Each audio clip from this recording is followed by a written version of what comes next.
اليوم غادي نشارك معكم الدور ديال الملمع. دابا غنحطوا الماء عادي هو فوق اناء، نعتبروا هذه هي الماكينه.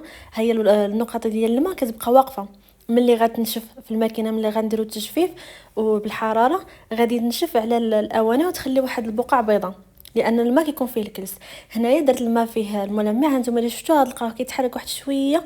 الا كان مع الماء تيكونوا مايلين في الماكينه كيخلي الماء كيمشي على الماء، كيزلق الماء. فبالتالي واخا كينشف ما كيبقاش فيه هذاك الكريس، ما كيبقاش مطبع، كيولي لامع. هنا دابا غنجربوا الخل الدور ديالو بحال الملمع، هي هو ماشي نفس الفعاليه.